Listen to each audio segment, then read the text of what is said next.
আজকে আমি আপনাদের সঙ্গে শেয়ার করব আমার চাচাতো ভাই হাবিবের সঙ্গে ঘটা এক অলৌকিক সত্য ঘটনা। হাবিবের স্ত্রী একটা পরী এবং যখন তার বয়স 7 বছর ছিল তখন থেকেই সেই পরীটি তার সঙ্গে আছে। এটা আমি হাসিবের কাছ থেকে জানতে পারি।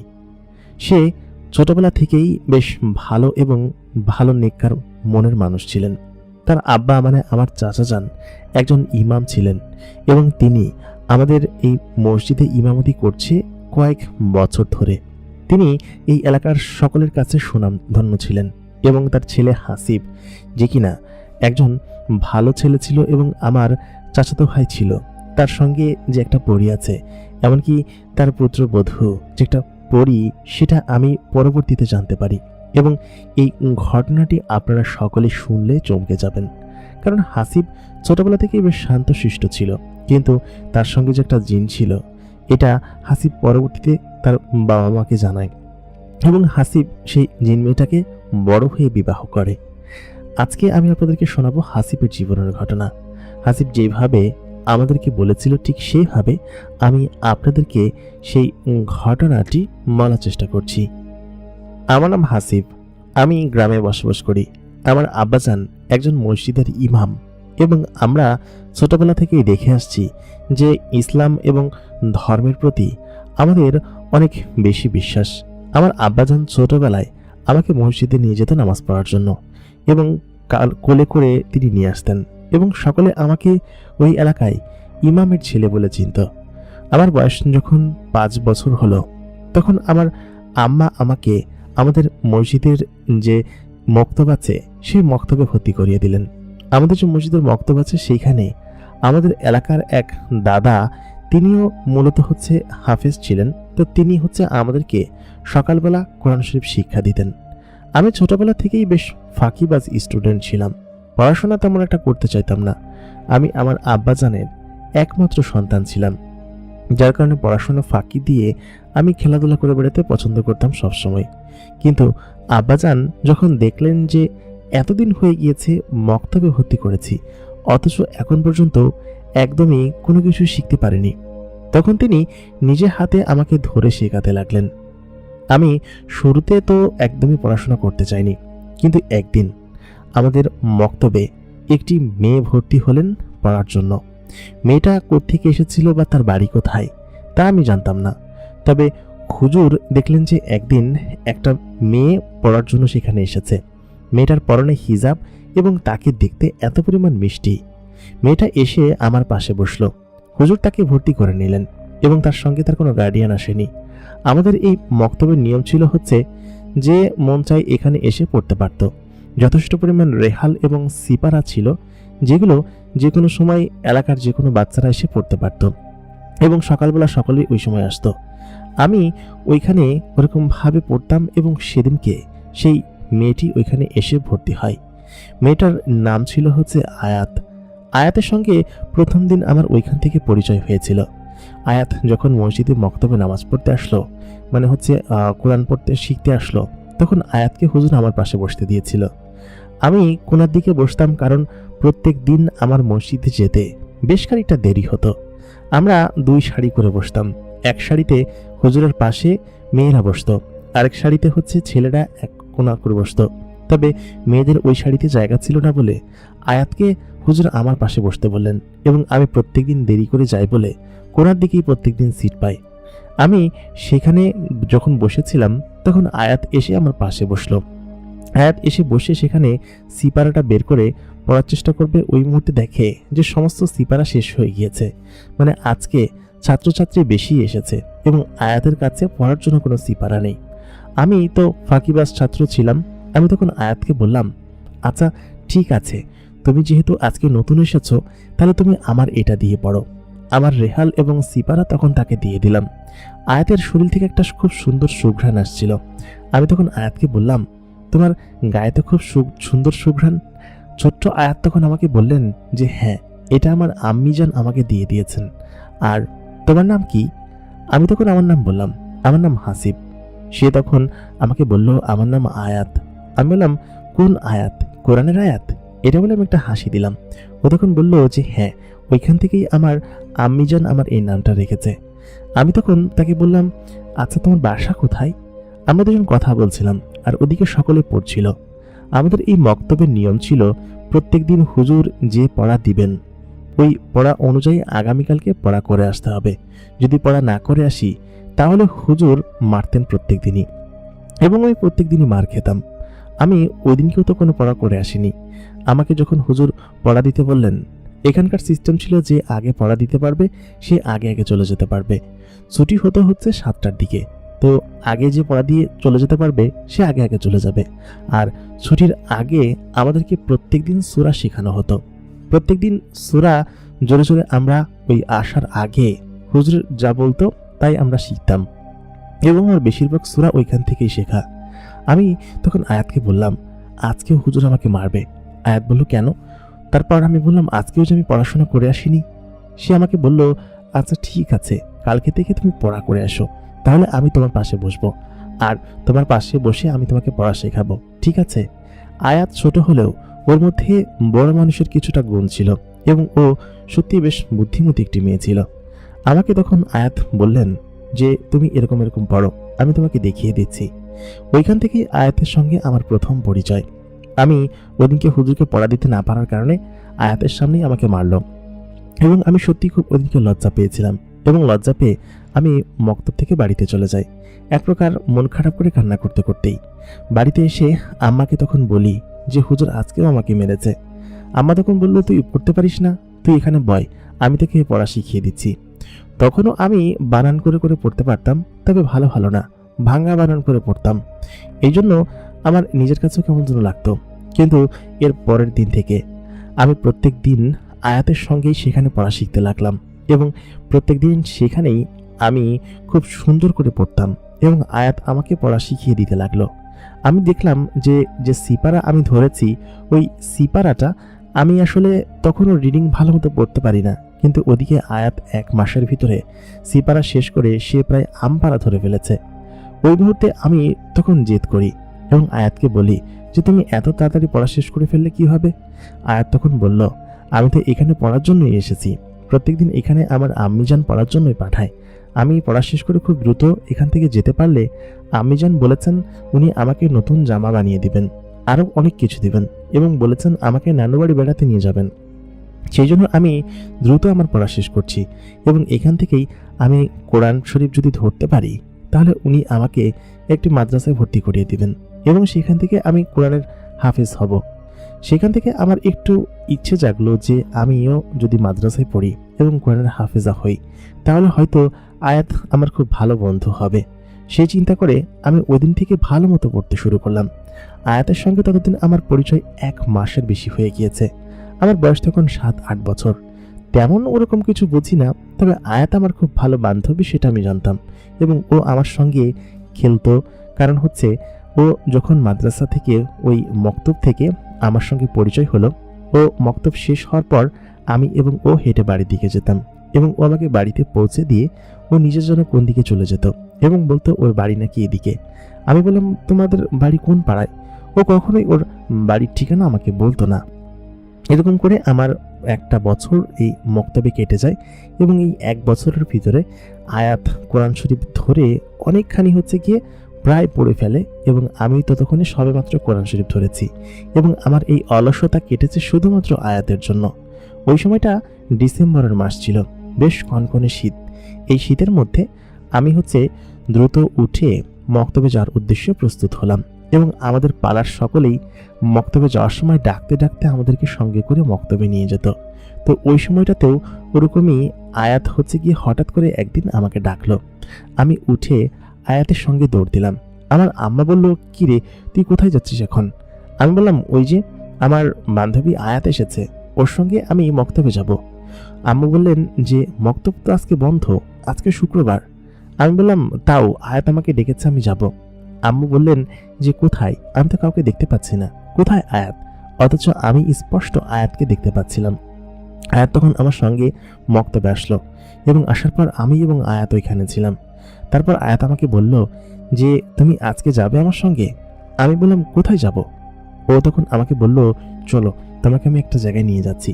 তো ওই দিনকে আমার যে দাদা মূলত হচ্ছে মক্তবে পড়াতেন, শুক্রবার দিন ছিল। ফজরের নামাজ পড়ে উনি আর বাড়িতে যাননি। উনি ওদিনকে কি একটা কাজের জন্য যেন ওই মক্তবে এসেছিলেন আর কি। এবং এখানে আসার পর আমাকে দেখলো মসজিদের ভিতরে, আমি এবং আয়াত ওইখানে দাঁড়িয়ে আছি।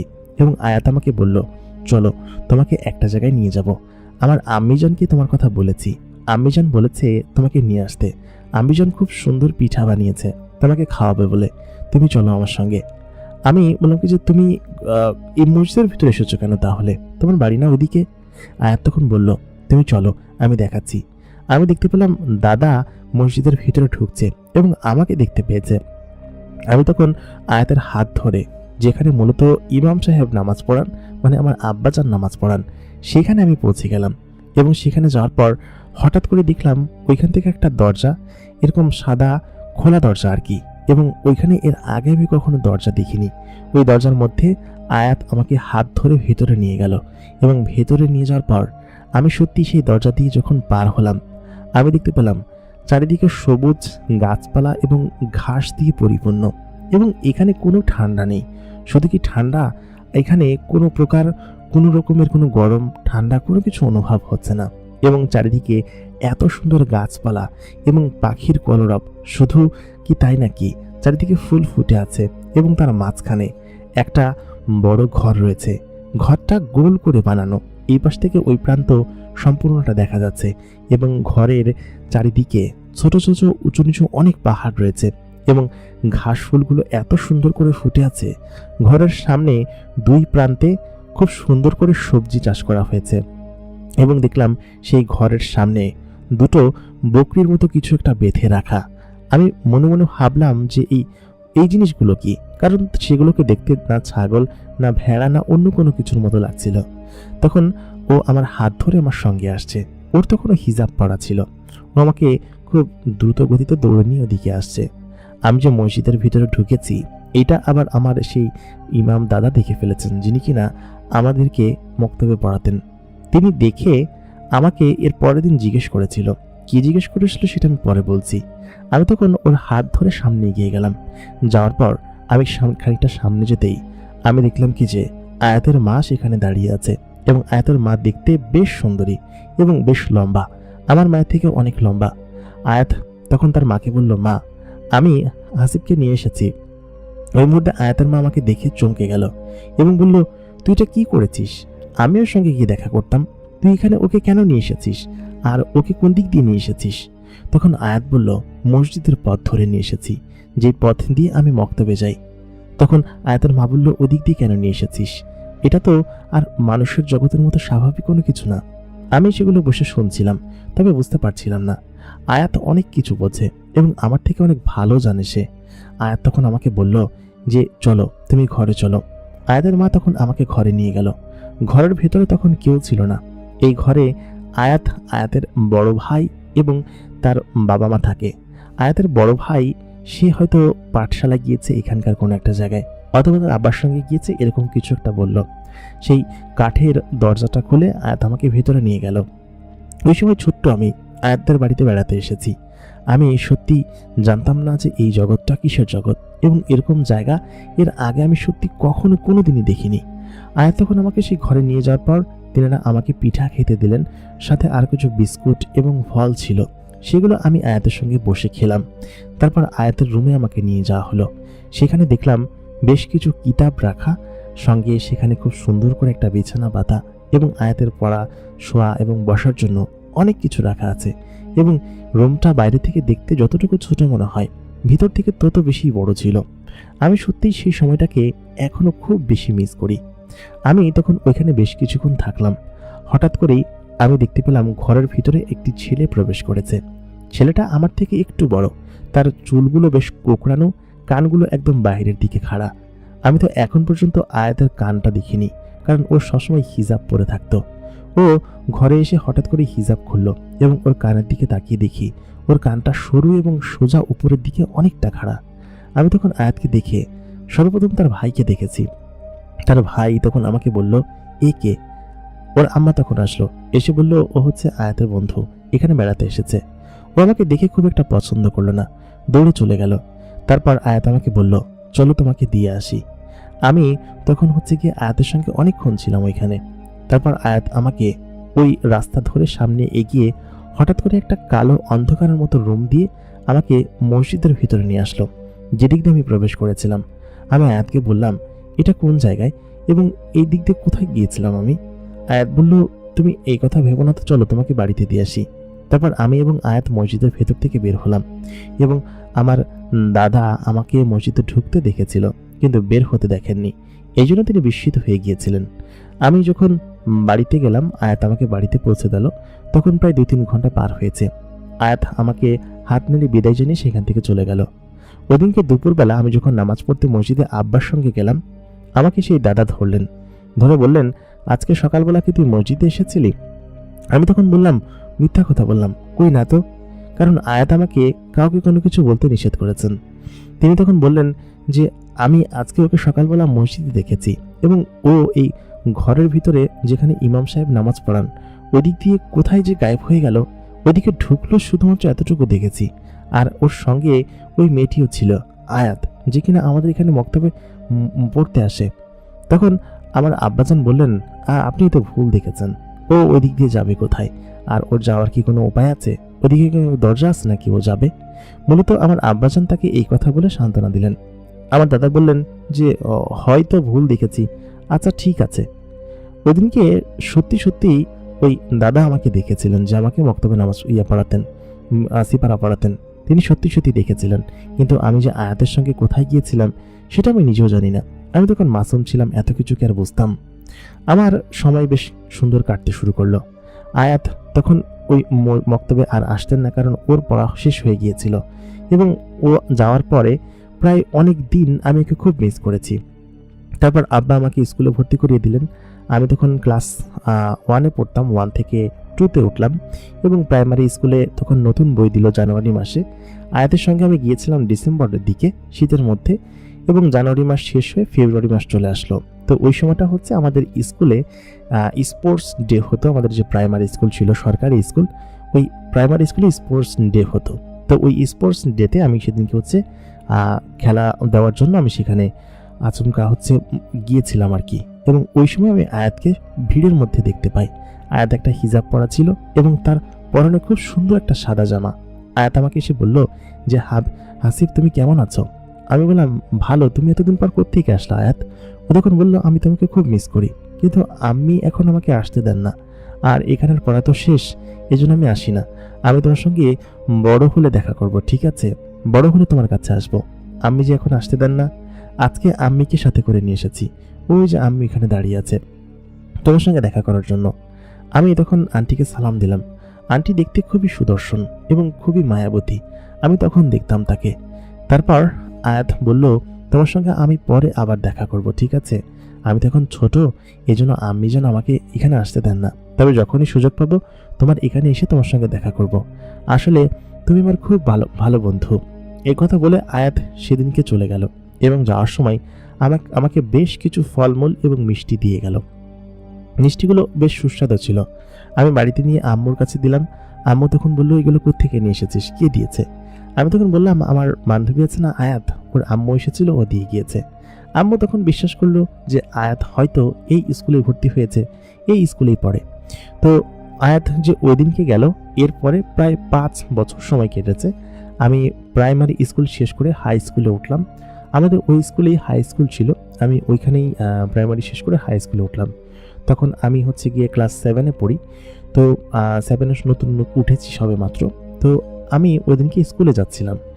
ওই দিনকে স্কুল থেকে খুব দেরি করে আমার আসা হয়েছিল, কারণ আমি খুব ফাজিল ছিলাম ছোটোবেলায়, খুব দুষ্টু ছিলাম। তো আব্বা চেয়েছিল যে আমি মাদ্রাসায় ভর্তি হই, আর আয়াতও চেয়েছিল যে আমি মাদ্রাসায় পড়ি। তবে মূলত আমি ওই জেনারেল লাইনে পড়তে বেশি পছন্দ করতাম, আর আমার আম্মা চাইতো যে জেনারেল লাইনে পড়ি। আর পাশাপাশি আমি তো কোরআন শরীফ পড়তেই পারি। আমার আব্বা আবার কি করতো, মাদ্রাসায় না পড়িয়ে আমাকে বাড়িতেই উনি প্রত্যেক দিন একটু একটু করে কোরআন শরীফ মুখস্থ করাতে লাগলেন, যে মাদ্রাসায় গিয়ে কেন পড়তে হবে। যেহেতু আমার আব্বা একজন ইমাম ছিলেন, তো তিনি আমাকে বাড়ি থেকেই পড়াতে লাগলেন একটু একটু করে, এবং ওরকমভাবে আমি কোরআন শরীফ শিখতে লাগলাম। আর পাশাপাশি আমি তখন ক্লাস 7-এ উঠেছি নতুন। ওই সময়টাও ফেব্রুয়ারি মাস ছিল, ফেব্রুয়ারি মার্চ মাস। তো আমার জন্মদিন ছিল হচ্ছে মার্চের 12 তারিখে। তো ওই সময় একটু গরম একটু শীত পড়েছে, মার্চের 12 তারিখ। তখন আমি স্কুলে যাই এবং আমি তখন প্রায় 7 পারা কোরআন মুখস্থ করে ফেলেছি। আস্তে আস্তে মুখস্থ করাচ্ছে আমার আব্বা এবং ইয়াদ দেওয়াচ্ছে, সে কারণে আমাকে আর মাদ্রাসায় এক্সট্রা করে ভর্তি করায়নি। তো আমি ওই দিনকে স্কুলে থেকে দেরি করে বাড়িতে ফিরছিলাম, কারণ হচ্ছে ওই দিনকে আমরা যারা ক্লাস করেছি, ক্লাস ছুটি হয়ে হচ্ছে আমাদের 4টার দিকে। তো 4টার দিকে ক্লাস শেষ করে আমি ওই স্কুলের মাঠেই ক্রিকেট খেলতে শুরু করলাম। ক্রিকেট খেলে ওই দিনকে আমাদের টুর্নামেন্ট ছিল।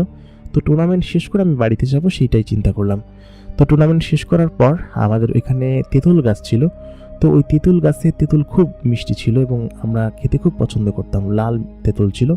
তো তেঁতুল পাড়তে উঠলাম বিকালের পরে আর কি। তো তেঁতুল পেড়ে ওইখান থেকে ফিরতে ফিরতে আমার প্রায় সন্ধ্যা হয়ে গেল, মাগরিবের আজান তখন দিয়ে দিয়েছে, পার হয়ে গেছে আর কি। তো আমি আচমকা হচ্ছে কি ওই আমাদের যে মাটির রাস্তা আছে আমাদের বাড়ি থেকে স্কুল পর্যন্ত, খানিকটা মাটির রাস্তা আছে আর বাকিটা বাঁকা রাস্তা আর কি, ওই দিক দিয়ে আমরা স্কুলে যাই, আমাদের হাই স্কুলে। তো ক্রিকেট খেলা শেষ করে আমি ওই দিনকে একা একাই হেঁটে বাড়িতে ফিরছি। চারিদিকে অন্ধকার তখন নেমে এসেছে, বাড়িতে এখন পর্যন্ত যায়নি।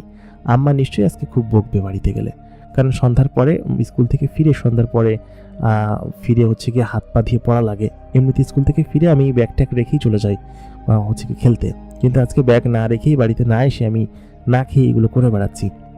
তো আমি হচ্ছে ওই কাঁচা রাস্তা ধরে দ্রুত আসতেছিলাম, কারণ বাড়িতে গেলে আম্মা খুব বকাঝকা করবে, আর আব্বা নিশ্চয়ই তখন বাড়ি চলে আসছে নামাজ পড়ায়। তো আমি বাড়িতে আসছি, ওই মুহূর্তে আচমকা আমার কানে ভেসে আসলো আমার নামটা এবং বলল, হাসিব, কোথায় যাচ্ছ তুমি, কেমন আছো তুমি? দীর্ঘ প্রায় 5 বছর পর সেই চেনা কণ্ঠটা যখন আমার কানে ভেসে আসলো, আমি সঙ্গে সঙ্গে চিনে ফেললাম। বললাম, আয়াত তুমি কই? তোমাকে তো দেখতে পাচ্ছি না, কোথায়? আমাদের ওই পাশের যে শুনশান ভিটার রাস্তাটা ছিল, আমি দেখলাম যে আয়াত ওই দিক দিয়ে হেঁটে রাস্তার উপরে উঠে আসছে। আয়াতের গায়ে এক প্রকার আলোর মতো আভার মতো মনে হচ্ছে, তবে আলো না ঠিক, তবে ওরকম আভার মতো আলো মনে হচ্ছে, এবং তার গায়ে খুব সুন্দর সেই সুঘ্রাণটা, সেই সময় সেই সুঘ্রাণটা। আয়াত নিজেও বড় হয়েছে, আমিও তখন ক্লাস 7-এ পড়ি, আমার বয়সও তখন প্রায় 13 বছর তো হয়েছেই, 13-14 বছর ওরকম। তো ওই সময়টাতে আয়াতকে আমি প্রথমবার দেখলাম এবং আয়াত আগের থেকে অনেক বেশি সুন্দর হয়ে উঠেছিল। আজকে আয়াতের মাথায় হিজাব পরা এবং হিজাবটা একটু ভিন্ন ধরনের, এবং তার চোখগুলো আগের থেকে অনেকটা বড় হয়েছে এবং খুব সুন্দর লাগছিল তাকে দেখতে। আমি আয়াতকে সঙ্গে সঙ্গে দেখেই বললাম, আয়াত তোমাকে কত পরিমাণ মিস করেছি তুমি জানো? তুমি এতদিন পর থেকে আসলে, আর এই সন্ধ্যার সময়? ও তখন বলল, এসেছি তোমার সঙ্গে দেখা করতে, এখন আমি একটু বড় হয়েছি না, এখন আমি চাইলেই যে কোনো জায়গায় যেতে পারি, তবে তবুও আম্মা নিষেধ করেন। আমি এসেছি তোমার সঙ্গে দেখা করতে, তোমার কথা আসলে খুব মনে পড়ে। সেই যে গেলাম, আম্মা আমাকে আসতে দিত না, আর বলতো যে আসার দরকার নেই। আর আমি যে দরজাগুলো দিয়ে আসতাম, আমার জন্য যে দরজাগুলো খুলেছিল সেগুলো বন্ধ করে দেওয়া হয়েছিল, যাতে করে ওইগুলো দিয়ে আমি আর তোমাদের এখানে না আসতে পারি। আমি বললাম, দরজা মানে? ও বলল কি যে, আচ্ছা ঠিক আছে, দরজা বলতে আমি যে দিক দিয়ে আসি মূলত ওই দরজাগুলো বন্ধ করে দেওয়া হয়েছিল। এখন তো আমি একটু বড় হয়েছি, এখন আমি চাইলে একা একাই আসতে পারি, এবং এখন আমার মধ্যে বড় কিছু লোকের ক্ষমতা চলে এসেছে এবং আমি চাইলে একা একাই ঘোরাফেরা করতে পারি।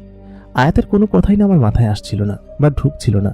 আমি অনেকদিন পর ওকে পেয়েছি, তাই বলে ওকে বললাম, উপরে উঠে আসো, দেখি হাতটা দাও। আয়াতের হাত এর আগেও আমি ধরেছি, তবে এইবারের মতো এরকম অনুভূতিটা একদমই হয়নি। আয়াত আমার হাত ধরতেই বুকের ভিতরে কেমন যেন একটা বাড়ি মেরে উঠল, এবং ওর হাতে এরকম শীতলতা ছিল, খুব ঠান্ডা ছিল হাতটা। আমি উঠে ওকে উপরে তুলে নিয়ে আসলাম এবং ও তখন বলল যে, আসলে তোমার সঙ্গে অনেকদিন ধরে আসতে চাইছিলাম দেখা করতে, কিন্তু ইচ্ছে হলেও আসতে পারিনি। চলো, তুমি এখন কোত্থেকে আসছিলে? স্কুল থেকে? আমি বললাম, হ্যাঁ, আজকে স্কুলে গিয়েছিলাম, খেলাধুলা করতে করতে রাত হয়ে গিয়েছে। আজকে যদি বাড়িতে যাই তাহলে আম্মা খুব বকাঝকা করবে, আমি খুব ভালোভাবে জানি। আমি এই কথা বলতে ও তখন বলল, চলো তোমাকে বাড়ি পর্যন্ত দিয়ে আসি। আর তুমি কি রাত্রে একা ঘুমাও নাকি অন্য কারোর সঙ্গে ঘুমাও? আমি বললাম, এখন একা ঘুমাই, কিছুদিন আগেও আমার আপুর সঙ্গে ঘুমাতাম, তবে আমার বড় আপুর বিয়ে হয়ে গিয়েছে, এই জন্য ওইখানে আমিই ঘুমাই। আর ছোট আপু যে আছে, ও তো ওর রুমে ঘুমায়, এই পাশের রুমে আমি একাই ঘুমাই, এখন বড় হয়েছি না। হ্যাঁ, তখন বলল, আচ্ছা ঠিক আছে, আজকে রাত্রে আমি তোমার রুমে আসবো। এই কথা শুনে আমি খানিকটা লজ্জা পেলাম। আমি বললাম, কেন আমার রুমে কেন? ও তখন বলল যে, আহা তুমি এত কিছু ভেবো না তো, আমি আসবো, তুমি কিন্তু তাড়াতাড়ি ঘুমিয়ে যেও না, ঠিক আছে? তাই বলে আমার বাড়ি পর্যন্ত এগিয়ে দিয়ে ও চলে গেল। আয়াতকে আমি জিজ্ঞেস করতে চেয়েছিলাম যে তুমি কোথায় থাকো, আর তোমাদের ওই বাড়িটা, এরকম বাড়িতে আমি এর আগে কখনো দেখিও নি। আয়াত আজকে রাত্রে আসলে সেগুলো জিজ্ঞেস করবো। তারপর বাড়িতে আসলাম। আসার পর যেমনটা ভেবেছিলাম ঠিক তাই, আব্বাজানের মুখোমুখি হলাম। আব্বাজান আমাকে দেখে চিৎকার চেঁচামেচি, কারণ তিনি তো চান আমি কোরআন শরীফ খতম দেই এবং কোরআন শরীফ সম্পূর্ণটা মুখস্থ করে ফেলি, হাফেজ হয়ে যায়। কিন্তু আমি তো সেটা করতে চাইছিলাম না। আমার মনের মধ্যে সবসময় দুষ্টামি, ফাজলামি আর এগুলোই করে বেড়াতাম সবসময়। আমি তখন আব্বাজানকে বললাম, আচ্ছা ঠিক আছে। আব্বাজান আমাকে বকাঝকা করতে লাগলো যে তুই পড়াশোনা ঠিকঠাক মতো করছিস না, কি করিস বুঝি না, ওই স্কুলের পড়া পড়িস না, আবার তোকে আমি কতদিন পড়া দিয়েছি সেগুলোও পড়িস না। আমি আব্বাজানকে কোনো মতো তার কথাগুলো এখান দিয়ে শুনে কান দিয়ে বের করে ঘরে চলে গেলাম। আম্মা আমাকে গোসল করে আসতে বললেন। গোসল করে এসে আমাকে খেতে দিলেন আর বললেন, এই তোরা আব্বাজানের কথা এত শুনিস, তুই একটু ভালো মতো পড়াশোনা করতে পারিস না? তোর যে রেজাল্ট হয়েছে গত বছর, এবার যদি ভালো রেজাল্ট না করিস আর যদি এই বছরের ভিতরে 15 পারা খতম না দিস, তোর আব্বাজান বলেছে তোকে মাদ্রাসায় ভর্তি করে দিবে, এখানকার পড়াশোনা বাদ দিয়ে। আমি তখন আমাকে বললাম, আম্মা আমার মাদ্রাসায় যেতে ভালো লাগে না, আমি এরকমভাবেই থাকবো। আচ্ছা ঠিক আছে, এই বছরের ভিতরে আমি 10 পারা কোরআন মুখস্থ করে ফেলবো, তুমি চিন্তা করো না। আম্মা আমাকে খুব বেশি ভালোবাসে এবং আমি সেটা জানি, কারণ আম্মা আমাকে ছোটবেলা থেকে আব্বার মায়ের হাত থেকে, তার বকাঝকার হাত থেকে তিনিই বাঁচিয়েছেন এবং আজকেও ঠিক সেমনটাই হলো। আমি খাওয়া দাওয়া শেষ করে পড়তে বসলাম। প্রায় রাত 10টা পর্যন্ত পড়লাম। প্রথমে বাংলা, ইংরেজি, অঙ্ক, তারপর এশার নামাজ পড়ে কোরআন শরীফ প্রত্যেকদিন আধা ঘন্টা 1 ঘন্টা পড়ার নিয়ম ছিল। আব্বার নিয়ম হচ্ছে সকালবেলা উঠে ফজরের নামাজ পড়তে হবে, নামাজ পড়ে সকালে 1-1.5 ঘন্টা কোরআন শরীফ চর্চা করতে হবে। তারপর পড়তে হবে হচ্ছে জেনারেল সাবজেক্ট, এরপরে স্কুলে যেতে হবে, স্কুল থেকে ফিরে খেয়ে দিয়ে আবার হচ্ছে সন্ধ্যার দিকে জেনারেল সাবজেক্ট এবং কোরআন শরীফ পড়তে হবে, পড়ে হচ্ছে গিয়ে তাকে দিতে হবে পড়া। তো আব্বা প্রায় দিনই এসে ধরতো পড়া কোরআন শরীফ, আজকেও যে ধরবে সেটা আমি জানতাম, সেই জন্য আজকের পড়া আমি শেষ করে রেখেছি। এবং এশার নামাজ শেষ করে আসার পর আমি প্রায় অনেকক্ষণ পড়লাম এবং আব্বা আমার পড়া ধরলেন। ধরার পর খাওয়া দাওয়া শেষ করে আমি আমার নিজের রুমে আসলাম। তবে আজকে কেন যেন আমার ঘুম আসছিল না, কারণ আয়াত আজকে বলেছে সে আমার সঙ্গে দেখা করতে আসবে এবং ওই সময় থেকেই আমার জীবন এক প্রকার অন্যরকম পরিবর্তন হয়ে যায় এবং আয়াত ততদিনে কোরআনের হাফেজা হয়ে গিয়েছে, কারণ আয়াতের ব্রেন অনেক ভালো ছিল সেটা আমি জানতাম। আর আমি সবে মাত্র 8 পাড়ায় পড়ে আছি, যেটাকে নিয়ে 7 পাড়া মুখস্থ করেছি, 8 পাড়া পর্যন্ত পড়ে আছি। তো ওদিনকে রাত্রে আমি আয়াতের অপেক্ষা করতে করতে কখন যে ঘুমিয়ে গিয়েছি জানি না। রাত তখন অর্ধেক রাত এবং ওই দিনকে আমি জানতে পারি যে আয়াত কোনো মানুষ না আসলে, এবং এতদিন যা জানতাম সম্পূর্ণটা আসলে ভুল ছিল। আমি জানতাম যে আয়াতের বাড়ি হয়তো আশেপাশের কোনো একটা গ্রামে, সেখানে আসে আমার সঙ্গে গল্প করে দেখা করে এবং আমার খুব ভালো বান্ধবী। আমি এতটাই বোকা ছিলাম। তো আমি তখন ক্লাস 7-এ মাত্র পড়ি। আমি ওই দিনকে আয়াতের জন্য অপেক্ষা করছি এবং অপেক্ষা করতে করতে ঘুমিয়ে গেছি। কখন যে ঘুমিয়ে গেছি তাও বলতে পারবো না।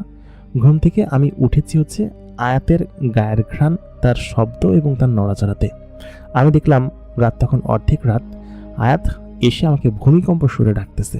আমাকে বলল যে এই ওঠো ওঠো হাসিব ওঠো, আমাকে ডাকতে শুরু করলো। আমি দেখলাম আমার ঘরের ভিতরে আলো দিয়ে ভরে গিয়েছে। ঘরে কিন্তু আলো জ্বালানো ছিল না, অন্ধকারই ছিল, এবং ঘরের ভিতরে আয়াতের শরীরের যে আলো ছিল সেই আলো দিয়ে ভরে গেছে এবং আয়াতের শরীরের যে ঘ্রাণ সেটা আমার নাকে আসলো এবং ও যখন আমাকে ডাক দিল আমি চোখ মেলে তাকালাম, তাকিয়ে সঙ্গে সঙ্গে উঠে বসলাম। আমি মনে করছি এটা আমি স্বপ্ন দেখছি, যে আয়াত আমার সামনে বসে আছে এবং তার গায়ে চকচক করে আলো জ্বলছে। আয়াতের মাথায় হিজাব পরা, তার পরনের জামাটাও একদম চকচক করছে, সাদার উপরে এক ধরনের ডায়মন্ডের কাজ করা, তার উপরে আলো জ্বলছে এবং তার শরীর থেকে যেন আলো চিকড়ে পড়ছে। আয়াত তখন আমাকে ডাক দিল। আমাকে ডেকে উঠানোর পর আমি সত্যি চমকে গেলাম। আমি তখন আয়াতকে বললাম যে কি ব্যাপার আয়াত, তুমি এখানে, আর তোমার গায়ে এরকম আলো জ্বলছে কিসের জন্য? আমি একটু ভয় পেয়ে গেলাম। আয়াত তখন বলল, আমি তোমাকে সমস্তটা বলবো, আমার সঙ্গে চলো। আমি বললাম, কোথায় যাব? ও বলল, আমার হাত ধরো। আমি আয়াতের হাত ধরলাম। আয়াত যা বলতো সেটা আমি বিশ্বাস করতাম। হাত ধরার পর আমি খেয়াল করলাম আমার চারপাশে আলোটা ঘুরতে লাগলো এবং এর কিছু মুহূর্তের ভেতরেই আমি আমার বিছানা ছেড়ে হঠাৎ করে দেখলাম চারিদিকে ঘাস এবং ছোট ছোট ঘাস ফুল, বুনো ফুল ফুটে আছে। এরকম একটা সুন্দর ঘাস এবং সুন্দর পরিবেশে এসে পড়লাম আর কি, এবং সেখানে দিন। এটা দেখে আমি সত্যি ভয় পেয়ে গেলাম, বুকের ভিতরে ধরফর করতে শুরু করলো। আমি তখন আয়াতকে বললাম, এটা কোন জায়গায় এবং আমাকে তুমি কোথায় নিয়ে এসেছো? আয়াত, সত্যি করে বলো তো তুমি কে? আমার বুক ধড়ফড় করছে। এটাকে আমি স্বপ্ন দেখছি নাকি সত্যি? আয়াত তখন আমার দিকে তাকিয়ে বলল, না হাসিব, এটা কোনো স্বপ্ন না, এটা সত্যি। আর আমি ছোটবেলা থেকেই জানতাম যে তোমাকে যদি ওই সময়ে আমি এই কথাগুলো বলতাম তাহলে হয়তো তুমি ভয় পেতে, অথবা আমার সঙ্গে আমার সঙ্গে বন্ধুত্ব করতে চাইতে না। আর তাছাড়া তুমি হয়তো আমাকে ভয় পেয়ে তোমার মায়ের কাছে সমস্তটা বলে দিতে। এখন নিশ্চয়ই সেটা বলবে না, কারণ এখন তুমি খানিকটা বড় হয়েছ, 14-15 বছর বয়স হয়েছে তোমার। এখন তুমি অনেক কিছুই বোঝো। এখন আমি তোমাকে চাইলে বলতে পারি, আসলে ছোটবেলা থেকেই আমাদের বন্ধুত্ব কিন্তু খুব ভালো এবং আমরা একত্রে ছোটবেলা থেকেই কিন্তু বসবাস করছি, তাই না? তোমার সঙ্গে দীর্ঘ 1 বছর আমি এই মক্তবে পড়েছি, কিন্তু তুমি তখনও জানতে পারোনি যে আমি কে। এবং তোমাকে যখন আমাদের এই জগতে নিয়ে এসেছিলাম তখনও তুমি বুঝতে পারোনি। তুমি বোকা কিনা বুঝতে পারছি না, তবে আমি তোমাকে আজকে সমস্তটা কিছু বলার জন্য এখানে নিয়ে এসেছি। আমি বললাম, কি বলবে আয়াত? ও তখন আমাকে বলল, আসলে হাসিব, তুমি বুঝতে পারছো না যে আমি কে। আমি বললাম, বুঝতে তো পারছি, কিন্তু আসলে পুরোপুরিভাবে বুঝতে পারছি না। তুমি এটা কিভাবে করলে?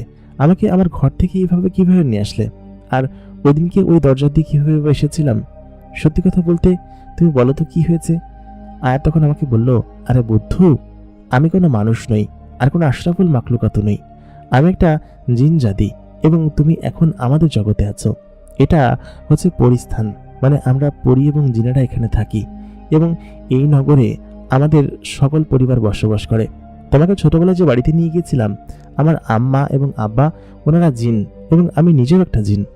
এটা শুনে তখন আমি খানিকটা ভয় পেলাম, কারণ জিনপুরের গল্প অনেক শুনেছি ছোটবেলায়, নানুর কাছ থেকে, তারপরে মামার কাছ থেকে শুনেছি। কিন্তু আমার পাশে একটা জিন বসে আছে। আমি আয়াতের হাত সঙ্গে সঙ্গে ছেড়ে দিলাম। আয়াত তখন আমার হাতটা আবার ধরে বলল কি যে, আমি কি তোমাকে খেয়ে ফেলবো? তুমি আমার হাত ছেড়ে দিলে। আমি বললাম, না, একটু ভয় লাগছিল তো সেই জন্য। আয়াত বলল, ছোটবেলা থেকে কি তোমাকে কখনো কোনো ভয় দেখিয়েছি আমি? আর তুমি জিন শুনতে এরকম ভয় পেয়ে গেলে কিসের জন্য? জিনেরা কি খারাপ হয়? জিনেরা কি মানুষের ক্ষতি করে? আমি বললাম, না। ও আমার দিকে রেগে গিয়ে বলল, তাহলে তাহলে তুমি এরকম ভয় পাচ্ছ কিসের জন্য আমাকে দেখে? তুমি কি আমার ভালো বন্ধু না? আমি বললাম যে, না আয়াত, এমনটা না, আসলে আচমকা এরকম একটা কথা শুনেছি তো সেজন্য, এর আগে কখনো জিন দেখিনি। আয়াত তখন আমার হাত ধরে বলল, আচ্ছা ঠিক আছে, শোনো, আমি যেটা বলছি সেটা মনোযোগ দিয়ে শোনো। আমি একটা জিন হতে পারি। আমার আম্মা জান চেয়েছিলেন যে আমি যেন কোরআন শিখি, এই জন্য তিনি আমাকে ওইখানকার মক্তবে ভর্তি করিয়ে দিয়েছিলেন।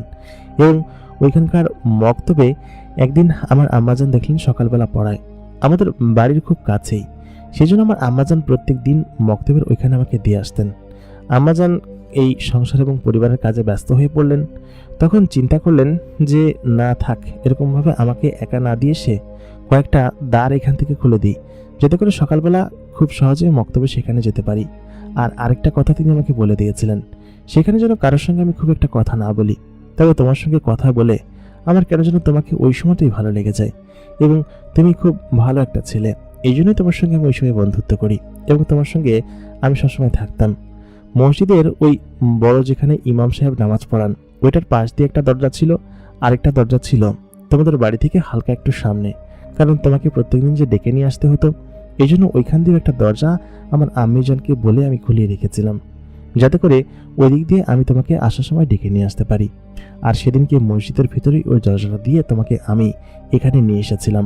বুঝতে পেরেছ? আমি তখন বুঝতে পারলাম এবং আয়াতকে বললাম, হ্যাঁ, আমি বুঝতে পেরেছি তোমার কথা, এবং সত্যি আমার কাছে এখন সমস্ত কিছু পরিষ্কার।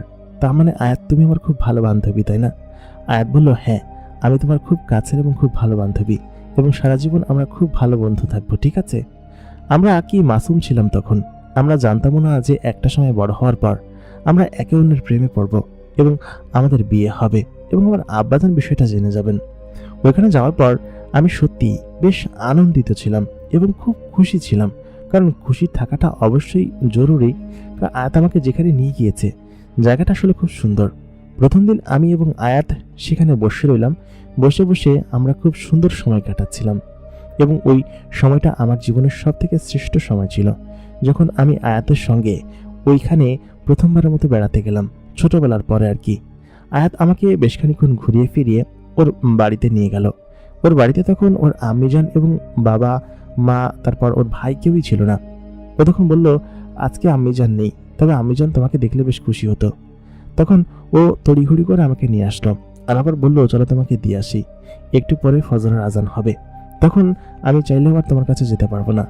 আসলে আম্মিজান বলে যে মাগরিবের আজান থেকে ফজরের আজান এক পর্যন্ত এই সময়টাই হচ্ছে আমাদের ঘোরাঘুরির সময়, এবং এরপরে আল্লাহ তাআলা আমাদেরকে মানুষের জগতে যেতে নিষেধ করেছেন, এমনকি ঘোরাঘুরি করতেও নিষেধ করেছেন। এই জন্য আমরা দিনের বেলাতে কোথাও যাই না। যেতে পারি না যে এমন না, তবে আমি তোমার সঙ্গে যদি কোনো প্রয়োজন হয় তাহলে যাব, আর তোমার যদি কখনো প্রয়োজন হয় তাহলে তুমি আমাকে আয়াত বলে ডাক দিবে, আমি ডিরেক্ট এখান থেকে শুনতে পাবো, তখন আমি তোমার কাছে যাব, ঠিক আছে? তারপর ও আমাকে ওই রাতে দিয়ে গেল। প্রায় আমি 2 ঘন্টা ওদের ওইখানে ছিলাম। ওইখানে থেকে ওদের ওইখানে সমস্ত কিছু দেখছিলাম। আয়াত আমাকে বলল, তোমাকে আরেকদিন নিয়ে আসবো, তবে এখন থেকে আমি তোমার ওইখানে তোমার সঙ্গে মাঝে মধ্যে দেখা করতে যাব, তোমার সঙ্গে গল্প করব, তোমার স্কুলের কথা শুনবো এবং তোমার ওইখানকার কথা শুনবো।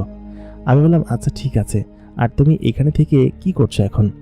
আয়াত আমাকে যা বলল সেটা শোনার পর আমার নিজের কাছেই লজ্জা লাগছিল। আমি বললাম যে আমি তো কোরআন শরীফ সবেমাত্র 8 পারা মুখস্থ করেছি।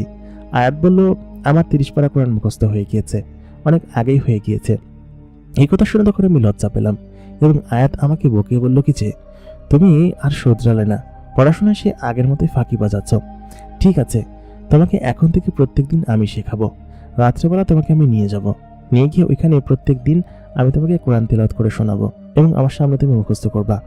আমি না হলে তোমাকে কেউ শেখাতে পারবে না, সেটা আমি খুব ভালোভাবেই জানি, কারণ মক্তবে তো আমিই তোমাকে কোরআন শরীফ ধরিয়েছিলাম, তাই না? আমি বললাম, হ্যাঁ আয়াত, আচ্ছা ঠিক আছে। আয়াত যা বলতো সেটাই আমি শুনতাম। কেন জানি না, এটা ছোটবেলা থেকেই এরকমটা ছিল, এবং ও আমার খুব ভালো বান্ধবী ছিল কাছের, সেটা আমি জানতাম, এবং যেটা বলতো আমি সেটাই শুনতাম। ও আমাকে বললো, এখন থেকে ঠিকঠাক মতো কিন্তু পড়াশোনা করতে হবে, আমি চলে এসেছি, ঠিক আছে? আমি বললাম, আচ্ছা ঠিক আছে ঠিক আছে। ওই রাত্রেবেলা ও চলে গেল, এবং আমি ওই দিনকে এসে ওই সময় ঘুমালাম। আমার ঘুম থেকে উঠতে অনেকখানি দেরি হয়ে গেল, এবং আমি সকালবেলা ফজরের নামাজ কামাই করতাম না, কিন্তু ওই দিন আব্বা আমাকে মেরেও ঘুম থেকে তুলতে পারেনি, কারণ আমি যে অনেকটা না ঘুমিয়ে কাটিয়েছি। আয়াত আমাকে বলল এর পরের দিন এসে যে, তুমি আগে আগে ঘুমিয়ে যাও, ঠিক আছে? রাতে 9টা-10টা বাজে খেয়ে ঘুমিয়ে যাও, আমি তোমাকে নিয়ে যাব, এবং প্রত্যেকদিন 1 ঘন্টা করে তোমাকে পড়ার জন্য নিয়ে যাব, আর আমরা সেখানে গল্প করব, ঠিক আছে? আমি বললাম, আচ্ছা ঠিক আছে, নিয়ে যাও, তবে তুমি দিনের বেলাতে আসলে শুক্রবারের দিন। ও বলল, না, আমি দিনের বেলাতে আসলে সাহস করতে পারবো না, এখন তো আমি ছোট, আর একটু বড় হই তখন না হয়। আমি বললাম, আচ্ছা ঠিক আছে। তারপর আয়াত ওই সময় থেকে প্রতিদিন আসতো না, মাঝে মধ্যে আসতো, এসে আমাকে রাত্রেবেলা নিয়ে যেত ওদের ওইখানে, মানে ওই রাত 12টা-1টার দিকে আসতো, এসে আমাকে রাত্রেবেলা ওদের ওইখানে নিয়ে যেত, এবং নিয়ে গিয়ে আমি যখন এর কিছুদিন ওর সঙ্গে যেতে শুরু করলাম, ও আমাকে নিয়ে যেতে লাগলো হচ্ছে ওদের ওইখানে একটা খুব সুন্দর ছোট্ট ঘরের মতো করা আছে, কুঠিরের মতো। সেই কুঠিরের মধ্যে চারিদিকে ঘেরাও দেওয়া, এবং খুব সুন্দর কাচের মতো একটা রুম, এবং নিচে বড় গিরিখাত, এবং খুব সুন্দর পাহাড়ি অঞ্চল, গাছপালা, নদী নালা, যেন এক সুন্দর অনন্য পরিবেশ। আমি সেখানে থেকে বসে থাকতে বললাম যে, তোমাদের এখানে কখনো রাত হয় না? ও বললো, হয়তো, তখন তো তোমাদের এখানে দিন থাকে। এইখানের জগৎ এবং নিয়মকানুন সম্পূর্ণ আলাদা, আমরা এমনভাবে বসবাস করি এখানকার নিয়মকানুন আর জগতের সিস্টেম একদমই আলাদা, সেই জন্যই তোমাদের ওইখানকার সাথে কোনো কিছুই মেলে না, বুঝতে পেরেছ? আমি বললাম, আচ্ছা ঠিক আছে। তারপর ও আমাকে সামনে বসে আমাকে পড়াতে লাগলো। যখন আমি পারতাম না, আমার গায়ে টোকা দিত, বলতো এরকমটা হবে না। এরকম করে প্রায় কয়েক মাস কাটলো। কাটার পর আমি আস্তে আস্তে খুব দ্রুত গতিতে কোরআন শিখতে লাগলাম, কারণ আয়াত যা বলতো আমি তাই শুনতাম। আমি একদিন ওইখানে বসে আছি, বসে বসে আয়াতের সঙ্গে গল্প করছিলাম, আর কোরআন শরীফটা ভাঁজ করা ছিল। ওই মুহূর্তে আয়াতের যে বড় ভাই ছিল, সে তখন তো একটু বড় হয়ে গিয়েছে। আমি যখন ছোটবেলায় তাকে দেখেছিলাম, তখন আসলে বুঝতে পেরেছিলাম যে সে খুবই দুষ্টু। ওইখানে আসার পর আয়াতকে তখন বকতে লাগলো, বললো, তুই ওর সঙ্গে কি করছিস? ওর সেই ছেলেটা না যে ছেলেটাকে ছোটবেলাতে একবার নিয়ে এসেছিলি? আয়াত বলল, হ্যাঁ, কিন্তু তুই এখানে কি করছিস? ওই মুহূর্তে আয়াতের সেই বড় ভাই আমাকে একটা ঠোকা দিল, এবং ও যে একটা জিন সেটা আমি জানি। আমি তখন ওকে বললাম যে, তুই একটা দুষ্টু জিন, তুই কেন এরকমটা করছিস? ও তখন বলল, তুই আমার বোনের সঙ্গে বসে এখানে কি করছিস? তুই তোদের জগতে ফিরে যা, এখানে কেন এসেছিস? এক প্রকার ওর সঙ্গে প্রায় মারামারি লেগে গেল। আয়াত আমাকে থামিয়ে ওকে বলল, কিছু তুই এখান থেকে যা। তারপর ও এখান থেকে চলে গেল। এবং দুই ভাই বোনের মধ্যে এক প্রকার ঝগড়া হলো। আমি বললাম, তোমার ওর সঙ্গে ঝগড়া করাটা ঠিক হয়নি। ও যে একটা জিন, তা তো আমার প্রতি হিংসা করবেই। আমি সামান্য একজন মানুষ। আয়াত তখন আমাকে বলল, তুমি সামান্য মানুষ নাও, তুমি হচ্ছে সৃষ্টির সেরা জীব। আল্লাহ তাআলা কি বলেছেন তুমি জানো না? আমি বললাম, হ্যাঁ। তারপর ওদিনকে মন খারাপ করে আমি চলে এসেছিলাম এখান থেকে। আয়াত বলল, মন খারাপ করো না, আমি আবার কিছুদিন পর তোমার সঙ্গে দেখা করতে আসবো। এখন কিছুদিন আমি না আসি, ঠিক আছে? আসলে ও নিশ্চিত গিয়ে আম্মাকে বলে দিবে। আম্মাকে বললে কোনো সমস্যা হবে না, তবে আব্বাকে বললে সমস্যা হবে। এবং তড়িঘড়ি করে সেদিনকে ও ওইখান থেকে উড়ে চলে গেল। এরপর থেকে আয়াত বেশ কিছুদিন গ্যাপ দিয়ে দিয়ে আমার সঙ্গে দেখা করতে আসতে লাগলেন এবং মাঝখানে কেটে গেল আরও প্রায় 3টি বছর। এই 3 বছর আয়াতের সঙ্গে আমার খুব কম দেখা হতো এবং এই 3 বছর ও যখনই আসতো আমার সঙ্গে এখানে বসে গল্প করত। 3 বছরের ভিতরে ও আমাকে ওইখানে খুব একটা নিয়ে যায়নি, তবে যে 1 বছর ওর সঙ্গে আমি ওর ওইখানে গিয়ে ঘোরাফেরা করেছি এবং মেলামেশা করেছি, ওই সময়টাতে আমি প্রায় 15 পারার উপরে মুখস্থ করে ফেলেছিলাম। এবং আয়াত প্রত্যেক দিন আমার এখানে এসে আমার সঙ্গে গল্প করত এবং আমাদেরই এইখানকার একটা পুরাতন ভাঙা বাড়ি ছিল, সেটা আমাদের বাড়ির পাশেই ছিল। ওইখানে আমাকে আয়াত প্রত্যেক দিন নিয়ে যেত এবং আমি এবং আয়াত যখন ওইখানে প্রথম দিন গিয়েছিলাম, জায়গাটা এত সুন্দর করে সাজানো ছিল। আয়াত বলল যে আমার কিছু জাদুশক্তি আছে যা কিনা আস্তে আস্তে খুলতে শুরু করেছে। সেই জাদুশক্তির বলেই মূলত হচ্ছে আমি এই জায়গাটাকে সুন্দর করে সাজিয়ে তুলেছি। এবং আয়াত প্রত্যেক দিন এসে আমাকে ওইখানে নিয়ে গিয়ে কোরআন শরীফ শিখাতো। এবং 3 বছরের ভিতরে যখন আমি এসএসসি পরীক্ষা দিলাম, ওই সময়টাতে আমার সম্পূর্ণ 30 পারা কোরআন মুখস্থ হয়ে গিয়েছিল। তো একই সঙ্গে আমার এসএসসি পরীক্ষা এবং সেই সঙ্গে আমার 30 পারা কোরআন মুখস্থ উপলক্ষে আমার আব্বাজান আমাকে একটা মোটরসাইকেল কিনে দিয়েছিল ওই বয়সে, যাতে করে আমি কলেজে যেতে পারি। আমাদের কলেজটা আমাদের গ্রাম থেকে বেশ খানিকটা দূরে ছিল এবং আমি অন্য একটা ঘরে থাকতাম। আমাদের নতুন ঘর তৈরি করেছিল এই পাশে। তো আব্বা এবং আম্মা এবং ততদিন আমার ছোট বোন যে ছিল, আমার মোট 2টা বোন ছিল। তো বড় বোনের তো এর আগেই বিয়ে হয়ে গিয়েছে, আর আমার যে মেজো বোন ছিল তারও বিয়ে হয়ে গেল মাঝখানে। আর ওই বড় ঘরে আমি ঘুমাতাম। তো বড় ঘরের ওই রাস্তার পাশ দিয়ে মোটরসাইকেল বের করার সিস্টেম ছিল। তো আয়াত তো তখন প্রত্যেকদিন এসে একটা সুযোগ পেয়ে গেল আমার সঙ্গে থাকার এবং এখানে আমি আয়াতের সঙ্গে গল্প করতাম। ও যখন আসতো ওর সঙ্গে বসে গল্প করতাম, তখন আমিও প্রায় যুবক হয়ে গিয়েছি, ও যুবতী হয়ে উঠেছে। তবে আয়াত সবসময় একটা জিনিস চেষ্টা করতো যে সবসময় হিজাব পরতো এবং আমার সামনে আসলেও হিজাব পরেই আসতো এবং আমার সঙ্গে থাকলে আমার হাত ধরা ব্যতীত আমাদের মধ্যে আর তেমন কোনো কিছু হয়নি, যে কিন্তু আমরা খুব ভালো বন্ধু বান্ধবী ছিলাম। তো আমরা যখন বড় হলাম তখন মূলত আমাদের যে লজ্জার বিষয়টা বা একে অন্যের প্রেমে পড়া, সেই বিষয়টা আস্তে আস্তে ঘটতে শুরু করলো। এবং ছোটবেলা থেকে কিন্তু আমরা একই সঙ্গে থেকে বড় হয়েছি, একই সঙ্গেই এক জায়গায় থেকেছি। তো আমাদের মধ্যে যেরকম কোনো ঘটনা ঘটবে সেটা আমরা নিজেরাও কখনো কল্পনা করিনি যে আমরা একে অন্যকে ভালোবেসে ফেলবো, সেটা আমরা কখনো ভাবতেও পারিনি। তো আয়াতের সঙ্গে আমার তখন হচ্ছে গিয়ে বেশ ওকে খুব মিস করতাম। ও রাত্রে যখন আসতো, আমাকে যখন মোটরসাইকেল কিনে দিল আমার এসএসসি পরীক্ষা শেষ হওয়ার পর, তখন ওকে আমি নিয়ে মোটরসাইকেলে ঘুরে বেড়াতাম। এবং এক রাত্রেবেলা আমি মোটরসাইকেলে যাচ্ছিলাম, তখন রাত প্রায় 12টার বেশি বাজে। আমার ছোট চাচা যে ছিলেন তিনি হচ্ছে শহর থেকে বাড়িতে ফিরছিল। তো ফেরার পথে তিনি আমাকে মোটরসাইকেল দেখে ফেলে। তো আমার পেছনে যে আয়াত বসে আছে সেটা তা তিনি দেখতে পারবেন না, কারণ আয়াত তো কোনো মানুষ না। তো আমাকে দেখে বলল যে তুই এখানে কি করছিস? তো আমি বললাম যে এখানে আমি একটা কাজে এসেছিলাম, না আমার এক বন্ধু একটা সমস্যায় পড়েছে, সেখানে এসেছি। তো আয়াত তখন বলল যে তুমি চলো এখান থেকে তাড়াতাড়ি। তো তাই বলে ওইখান থেকে আমার চাচাকে রেখেই আমি চলে আসলাম। চাচা আমাকে বলেছিল যে বাড়ি পর্যন্ত দিয়ে আসতে। তাই আমি বললাম ওইখানে ইমার্জেন্সি যেতে হবে। তাই বলে আমি আয়াতকে নিয়ে সঙ্গে সঙ্গে ওইখান থেকে চলে আসি। তো আমার ছোট চাচা ওই দিনকে আমার আব্বার কাছে এসে নালিশ দেয় যে আমি এরকম করে রাত্রেবেলাতে মোটরসাইকেল নিয়ে ঘুরে বেড়াই। তো আব্বা তখন আমাকে মোটরসাইকেল দিনের বেলা দিতেন, কিন্তু রাতের বেলা ওই ঘরে রাখতে দিতেন না। তো তারপর আর কি করার, আমি আয়াতের সঙ্গে ওইখান থেকে ওদের যে জগৎটা ছিল ওইখানে তো আমি অনেকদিন যাই না, কারণ ওইখানে ওর ভাই একটু সমস্যা করে। তাছাড়া বেশ কিছু জিন আছে যারা কিনা আমাদেরকে একসঙ্গে চলাফেরা করতে দেখেছে। ওরা আমাকে পছন্দ করে না আয়াতের সঙ্গে যদি আমি বেড়াই। তো পছন্দ করে না বলে আমি আয়াতের সঙ্গে আর ওইখানে যেতে চাইতাম না। তো ততদিনে তো বেশ খানিকটা বড় হয়েছি, আর আয়াতদের বাড়িতে আয়াতের বড় ভাই সে থাকতো।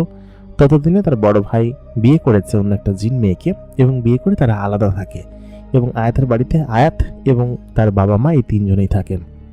তাই আয়াতের আব্বাজান নিজেও এখানকার একজন নেককার জিন ছিলেন, এবং তিনি ইবাদত করার চেষ্টা করতেন এবং পাশাপাশি এইখানকার ছাত্রছাত্রীদেরকে পড়াতেন, ওনাদের ওইখানকার যে শিক্ষা আছে সেই শিক্ষা দিতেন। আর ওর মা তো গৃহিণী ছিল। তো অনেক দিন পর আমি যখন আয়াতের সঙ্গে সেখানে যাই, আয়াতের মা আমাকে এক পাশে ডেকে নিয়ে বলে যে, দেখো তোমরা তো এখন বড় হয়েছো, এখন একসাথে এরকম না ঘোরাটাই উচিত তোমাদের, তোমরা তো এখন ছোট নেই, আগে ছোট ছিলে, এই কথা আমাকে বলে। তো এটা শুনে আমি মন খারাপ করি। আয়াত সেটা বুঝতে পারে যে ওর আম্মা নিশ্চয়ই আমাকে কিছু একটা বলেছে। তো আমি ওকে বলছিলাম যে আর তোমাদের এখানে আসবো না। ও তখন বললো কি যে, কেন আসবে না তুমি, আসবা এখানে।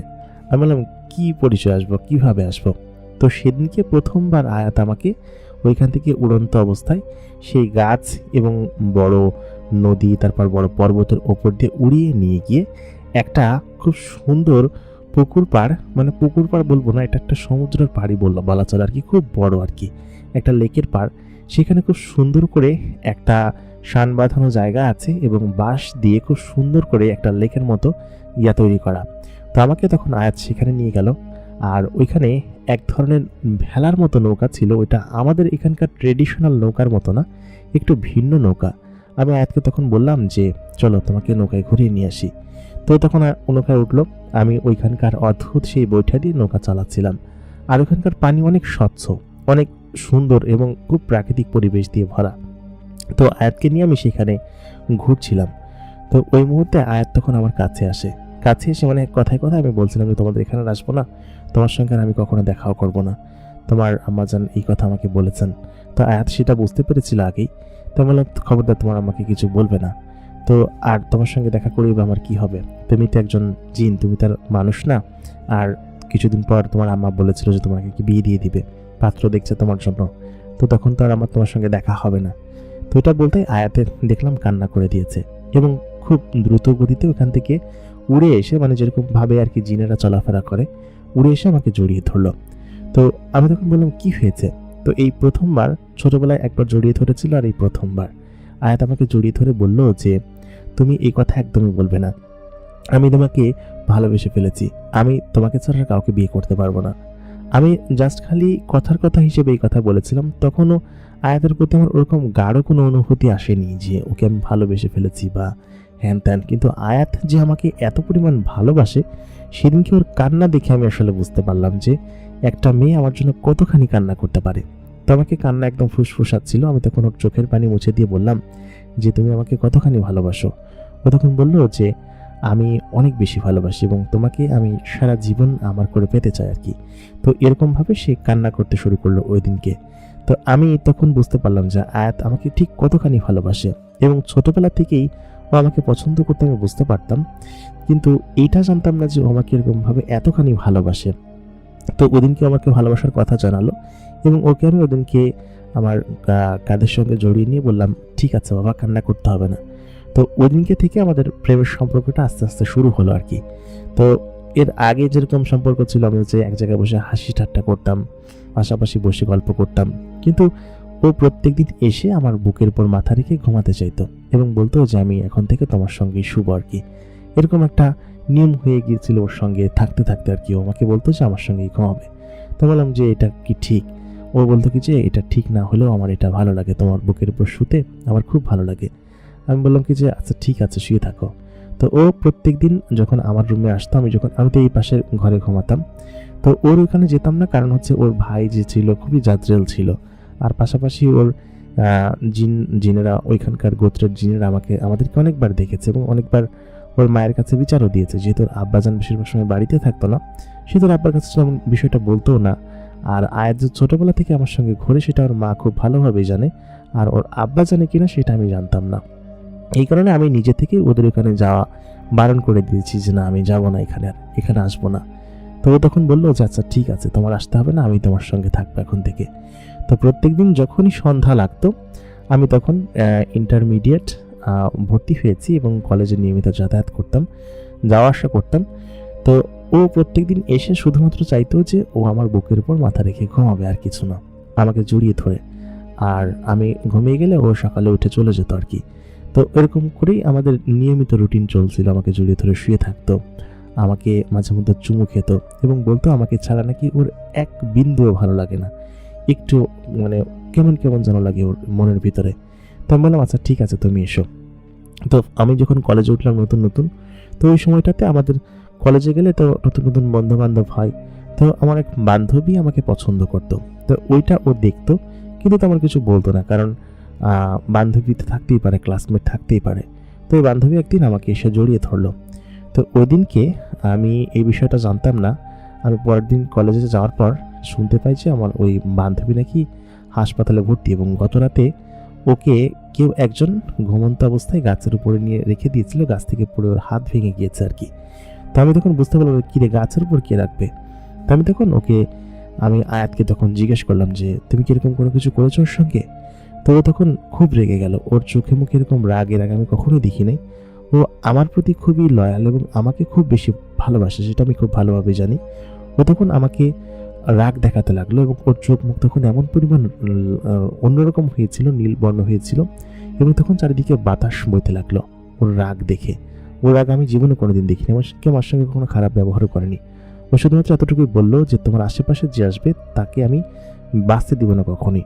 ওকে আমি ওয়ার্নিং দিয়ে এসেছি কালকে থেকে, তো আশা করি ও আর তোমার কাছে কখনো আসার সাহস করবে না। তো আমি বললাম কিছু তুমি এরকম করছো কিসের জন্য। তো কথায় কথায় ও হচ্ছে কি আমার গালে একটা টোকা লেগেছিল, মানে থাপ্পড় না, জাস্ট টোকা লেগেছে আর কি কথায় কথায় হাত সরাতে গিয়ে। তো এই মুহূর্তে তখন আমার প্রতি এত পরিমাণ হয়ে গেল, বলে তোমার ব্যথা তো লাগেনি, তোমার কষ্ট হচ্ছে না তো দেখি। তো আমি তখন বললাম তুমি এরকমটা কেন করলে। ও তখন কান্না করে দিয়ে বললো আমি তোমাকে অনেক ভালোবাসি, সেই জন্য আমি তোমাকে কারোর সঙ্গে শেয়ার করতে পারবো না। আর তুমি তোমার বন্ধু বান্ধব থাকতেই পারে, ক্লাসমেট থাকতেই পারে, তাদের সঙ্গে কথা বলে গল্প করো, কিন্তু তারা যদি তোমার দিকে আকৃষ্ট হয় আর তোমাকে ভালোবাসতে চায় এবং তুমি যদি কখনো ওদের কাছে কোনোভাবে যাও, আমি জানি তুমি যাবা না, তাহলে কিন্তু ওদের খবর আছে, তোমাকে আমি কিছু বলবো না। তা আমি তখন বললাম আচ্ছা ঠিক আছে, আমি তোমাকে ভালোবাসি।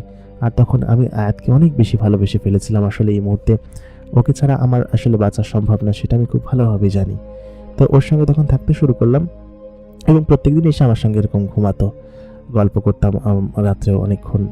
তো ওর সঙ্গে থাকতে থাকতে ওর প্রতি একটা অভ্যস্ততা হয়ে গিয়েছিল আমার, যে ও না থাকলে আমার রাতে ঘুম আসতো না, আমার খুবই খারাপ লাগতো ওর জন্য। তো ও মাঝে মধ্যে আসতো না, কারণ হচ্ছে ওর বাড়ি থেকে ও যেহেতু একটা মেয়ে দিন ছিল, প্রতিদিন বের হতে পারতো না, এবং যেদিন ফাঁকি দিয়ে আসতে পারতো সেদিন আমার সঙ্গে শুতো, আর যেদিন ফাঁকি দিতে পারতো না ওদিন তো আসতো না। ও কষ্টে ওইখানে মরতো, আমি জানতাম যে ও আমার জন্য আমাকে নিশ্চয়ই মিস করছে। অনেকদিন আমি ঘুমিয়ে পড়তাম, এসে দেখতাম কি যে দুপুরবেলা ও এরকমভাবে এসে শুয়ে আছে আমার সঙ্গে। তো ও প্রত্যেকদিন এসে শুতো, আমাকে বিভিন্ন জায়গায় নিয়ে যেত, ওদের ওইখানে নিয়ে যাওয়ার কথা বলতো। আমি বলতাম না, আমি যাব না, কারণ ওদের ওখানে গেলে বেশ কিছু খারাপ জিন আছে যারা কিনা সবসময় আমার প্রতি এক প্রকার অন্য খারাপ নজরে তাকায়। তো তখন হচ্ছে কি আমার ইন্টারমিডিয়েট সেকেন্ডের পরীক্ষা চলে, পরীক্ষা তখন শুরু হয়নি, পড়বো রাত্রেবেলা, আমি রাত জেগে পড়ি, আমার পাশে বসে থাকে। তো আমার তখন জানালা খোলা ছিল, আমি তখন হচ্ছে কার সঙ্গে জন্য ওর সঙ্গে কথা বলছিলাম। তবে আমার আম্মা হচ্ছে ওদিক দিয়ে যাওয়ার পথে হঠাৎ করে দেখে যে আমি কারোর সঙ্গে কথা বলছি এবং সেই স্পষ্ট শুনে যে ঘরের ভিতরে একটা মেয়ে আছে। তো আম্মা তখনই সঙ্গে সঙ্গে আসে এবং বলে কি যে ঘরের ভিতর মেয়ে মানুষ কথা বলছে কিসের জন্য, কে কোত্থেকে আসলো মেয়ে। তা আমি বললাম যে কই আম্মা, তুমি মেয়ে কোথায় দেখলে, কেউ তো নাই। তা আম্মা প্রথম দিন এটা সন্দেহ করে, তো এর কয়েকদিন পরে আম্মা আবার দেখতে পায় যে আমি কোনো মেয়ের সঙ্গে কথা বলছি এবং সে আমার সঙ্গে হাসি এসে কথা বলছে এই ঘরের ভিতরে। তো এই কথাও আম্মা আসলে তখন আব্বাকে বলে এবং আব্বাও সেই বিষয়টা শোনে। তো কিছু একটা তারা আজ করতে পারে, আজ করতে পেরে আমাকে জিজ্ঞেস করে। তো আমি সেটা বলিনি আব্বা আম্মাকে, কারণ বললে তারা কি চিন্তা করবে বা কী ভাববে আমি জানি না। তো তারপর ওর সঙ্গে তো আমার ইন্টারমিডিয়েট পরীক্ষা শেষ হয়, শেষ হওয়ার পরে কিছুদিন ফাঁকা সময় ছিল, মানে ওই যে যে সময়টা থাকে আর কি। তো ওই সময়টাতে আমার কিছুদিন ফ্রি ছিলাম। তো একদিন রাত্রেবেলা ও আমাকে হচ্ছে ওদের ওইখানে একটা খুব সুন্দর মাচা বানিয়েছিল আমাকে দেখানোর জন্য, সেখানে নিয়ে যাবে। জঙ্গলের মাঝখানে ছোট্ট একটা কুড়ে ঘরের মতো, এবং সেখানে খুব সুন্দর মাচা এবং খুব সুন্দর পরিবেশ। তো সেই রাতে আমি ওর সঙ্গে হচ্ছে গিয়ে শুয়েছিলাম, ওর সঙ্গে আমি আসমান দেখছিলাম। তো সেদিনকে আমার কি হলো আমি জানি না, আর ওরও কি হলো সেটা আমি বলতে পারবো না। তো এটা এক প্রকার জেনা সম্পর্ক ছিল আমি জানি। তো ওই দিনকে আমাদের মধ্যে শারীরিক সম্পর্ক হয়ে গেল আর কি, প্রথমবারের মতো। তো ওই বিষয়টা আমি আসলে নিজের মধ্যে কন্ট্রোলে রাখতে পারিনি, ও নিজের মধ্যে কন্ট্রোল রাখতে পারিনি। ওর সঙ্গে আমি প্রায় টানা 1.5 বছর একসঙ্গে ঘুমিয়েছি, কিন্তু এরকমটা কখনো হয়নি যে আমাদের মধ্যে এরকম কোনো কিছু হয়েছে। কিন্তু সেই রাতে এমন একটা ঘটনা ঘটে গেল এবং সেদিনই প্রথম ছিল। তো তারপর আমি ওর সঙ্গে ওইখান থেকে চলে আসলাম এবং আমি খুব লজ্জা পেয়েছিলাম। ও আমাকে বলল যে ওর নাকি খুব ভালো লেগেছে। তো ওই দিনকে প্রথম হওয়ার পরে তারপর আমরা দুজন সাহস পেয়ে গেলাম। প্রায় 7-8 দিন টানা এরকম হচ্ছে গিয়ে ও আমার রুমে যখন আসতো তখন ওর সঙ্গে এরকমটা হতো। তো আমি জানতাম যে এটা ঠিক না করাটা, কারণ আমাদের তো তখনও বিয়ে হয়নি। বিয়ে তো আমরা করবো আমরা জানি, কিন্তু বিয়ে তো তখন পর্যন্ত হয়নি। তো এরকম করে আমার ওই সময়টা কাটলো। আমি ভার্সিটিতে ভর্তি হলাম আমাদের এখানকার একটি কলেজে। ভর্তি হওয়ার পরে আমি তো ক্লাস করছি নিয়মিত এবং ওখানে যাওয়া আসা করি। তো একদিন সন্ধ্যার দিকে আমাকে আয়াত এসে বলল যে আজকে তোমাকে আমাদের এখানে নিয়ে যাব, আমাদের ওইখানে একটা অনুষ্ঠান আছে, তো সেই অনুষ্ঠানে আমি তোমাকে নিয়ে যাব, তবে কেউ দেখতে পারবে না। ওর কোন বোনের বিয়ে ছিল হচ্ছে, তো জিনের বিয়েতে এর আগে আমি কখনো যাইনি। তো আমি ওই বিয়েটা ও খেয়ে খুব সুন্দর করে সেজেছিল এবং আমাকে দেখানোর জন্য মূলত ও নিয়ে গিয়েছিল এখানে। তো ওই দিনকে রাত্রে আমি ওর সঙ্গে ঘোরাফেরা করছিলাম। ওদের এখানকার রাতে হচ্ছে বিয়ে ছিল এবং আমাদের এখানকার তখন বিকেল বা সন্ধে। তো আমি তখন ওর সঙ্গে ঘোরাফেরা করছি। তো ওই মুহূর্তে ওইখানকার 4 জন জিন আমাদেরকে আটক করে এবং আটক করে আমাদের দুজনকে ধরে ওইখানকার যে মূল সর্দার আছে সেই সর্দারের কাছে নিয়ে যান। নিয়ে যাওয়ার পর সর্দার তখন আমাদেরকে, বিশেষ করে আমাকে আটক করে এবং ওই আয়াতের যে বাবা মা আছে তাদেরকে ডাক দেন। এবং ডাক দেওয়ার পর ওই সর্দার আসলে বিষয়টা জানতেন না এতদিন, আর এই জায়গায় মানুষ আসা নিষেধ সেটা সর্দার আগে থেকেই বলে দিয়েছিলেন। আর এরকম অবাধে ঘোরাফেরা, যেহেতু এটা একটা মুসলিম পাড়া, সেহেতু এরকম বিবাহিত বিহীন এরকম যুবক যুবতী ছেলে মেয়ে একসঙ্গে ঘোরাফেরা করা এটা আসলে মোটেই কোনো ভালো দিক নয় সেটা। আর যেহেতু আমার শ্বশুর মশাই মানে হচ্ছে ওর আব্বাজান একজন নেককার জিন ছিলেন, তো তাকে ডাকা হলো। ডাকার পরে তখন বললেন যে তোমার মেয়ে এরকম ঘুরে বেড়াচ্ছে, এটা কিন্তু ঠিক না, এটা আসলে মোটে উচিত হয়নি। তো যাই হোক, আমরা এই ছেলেটাকে আটক করে রাখছি, একে এখান থেকে যেতে দেওয়া হবে না, এখানকার কারাগারে বন্দি করা হবে। আর তোমার মেয়েকে তোমরা নিয়ে গিয়ে যত দ্রুত পারো বিয়ে দিয়ে দাও কোনো জিনের সঙ্গে, কারণ এটা ওরা ঠিক করেনি, এখানে ওকে নিয়ে এসেছে, প্লাস ওরা এরকম ঢলাঢলি করছে, এটা মোটেই ঠিক না।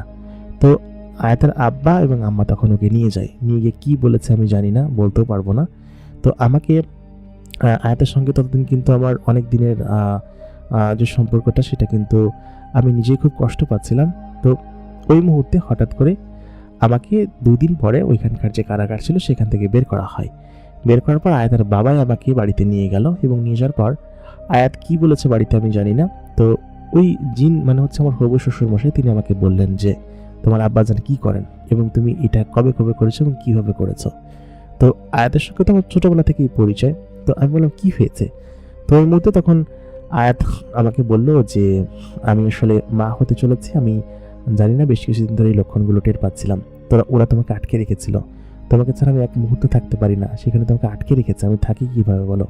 তো এই কথাটা আমি তোমাকে বলতাম, তবে এরকম সময় এসেছে এরকম ভাবে বলতে হবে আমি জানতাম না। আমার আব্বাজান তোমার আব্বাকে এখানে নিয়ে আসতে বলেছে এবং উনি তোমাদের বাড়িতে দেখা করতে যাবেন। তো আমি তখন খুশি হয়ে গেলাম, কারণ ওর সঙ্গে এখন আমার বিয়ে হবে। কিন্তু আমি আব্বাজানকে কীভাবে বোঝাবো, আব্বাজানকে আমি জমার মতো ভয় পেতাম। তো আমি ওদিনকে বাড়িতে আসলাম, আমি 2 দিন বাড়িতে ছিলাম না, ওদের এখানে ছিলাম। তো আমার আব্বাজানকে ওই জিন মেয়ে আর কি, যা আয়াতের বাবা দেখা করতে বলেছে। পরবর্তীতে ভাবলেন যে ওনারা এখানে আসবেন, কারণ এখানে আমার আব্বাজানকে নিয়ে আমি যাবো কীভাবে। তো ওনারা আসার সিদ্ধান্ত নিলেন এবং আমাকে বললেন যে বাড়িতে এসে তোমার বাবা আমাকে বলো বিষয়টা। তো বললাম আচ্ছা ঠিক আছে। বাড়িতে আসার পর আমি ভয়ে ছিলাম খুব। আসার পর দেখি আব্বা বাড়িতে নিয়ে আম্মা বসে আছে। তো আম্মা আমাকে অনেকক্ষণ জিজ্ঞেস করতেছে তুই 2 দিন কই ছিলি, কোথায় গেছিলি। তো আমি তখন আম্মাকে বললাম এই ঘটনা।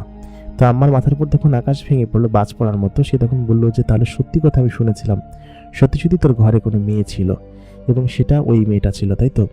তো ওই সময়ই আয়াত সেখানে এসে উপস্থিত হলো এবং আম্মা আয়াতকে দেখেই পছন্দ করলো। এবং ছোটবেলা থেকে যে আয়াত আমার সঙ্গে আছে সেটা আম্মা মাঝে মধ্যে আমি আয়াতের কথা আম্মাকে বলতাম, এরকম একটা বান্ধবী আছে। তো আয়াতকে দেখে তখন পছন্দ করে। আর যেহেতু এরকম একটা কাণ্ড ঘটিয়ে ফেলেছি, আয়াত নিজেও তখন অন্তঃসত্ত্বা, তার পেটে আমার সন্তান আছে। তো এটা যখন আম্মা জানতে পারলো তখন তার কোনো কিছু করার নেই। রাতে আব্বা ফেরার পর আব্বার সঙ্গে এই কথাগুলো বললো আর কি, সন্ধ্যার পর আব্বা ফেরার পর। তো বলার পর আব্বা প্রথমে রেগে গেল, পরবর্তীতে আয়াতকে দেখে তিনি আর রাগ করতে পারেননি, কারণ এখন তো বিয়ে দিতেই হবে, এখন তার কোনো কিছু করার নেই। কারণ ওই জিনেরও মান সম্মান আছে, তার এরও মান সম্মান আছে। তবে আয়াতের পেটে যে সন্তান, এটা ওই জিন সর্দাররা জানতো না। ওই আমার যে হবু শ্বশুর তিনি কি বলে ছাড়িয়ে এসেছেন সেটা আমি জানি না। তারপর ওনারা রাত্রেবেলা এখানে আসলেন, আয়াতের বাবা এবং মা। আসার পর আমার আব্বার সঙ্গে কথা বলে ওনাদের ভালো লাগলো। আর তাছাড়া ভালো না লাগলেও তো কোনো কিছু করার নেই, কারণ একটা ঘটনা ঘটে গিয়েছে। ততদিনে আয়াতের পেটে কতদিনের সন্তান আছে তাও তো আমি জানি না। তো যাই হোক, ওই দিনকে রাত্রে আমাদের দুজনকে বিয়ে পড়িয়ে দেওয়া হলো। তো লজ্জায় দুজনকারই মাথা কাটা যাচ্ছিল, আমার বাপেরও আর আয়াতের বাপেরও। তবুও তারা যেহেতু এটা বিষয়টা মেনে না নিলে হবে না, আর আয়াত যেহেতু ছোটোবেলা থেকে আমরা একে অন্যকে পছন্দ করি, তো ওই কথাগুলো তখন উঠলো এবং বললো কি যে তাহলে ওরা যেহেতু ছোটোবেলা থেকে একে অন্যকে চায়, তাহলে ওদের দুজনের বিয়ে না দেওয়া ছাড়া আমাদের কাছে আর কোনো উপায় নেই। তারপর আমাদের দুজনের বিয়ে দেওয়া হলো এবং এখানেই মূলত হচ্ছে কি আমাদের ঘটনার যে সমাপ্তি সেটা হলো। তারপর থেকে আমরা দুজন একসাথেই আছি। এরপরে 1 বছর কাটার পর আমার সন্তান ভূমিষ্ঠ হলো এবং আমি আমার সন্তানকে নিয়ে আছি বেশ ভালোই, আয়াতের সঙ্গে খুব ভালো আছি।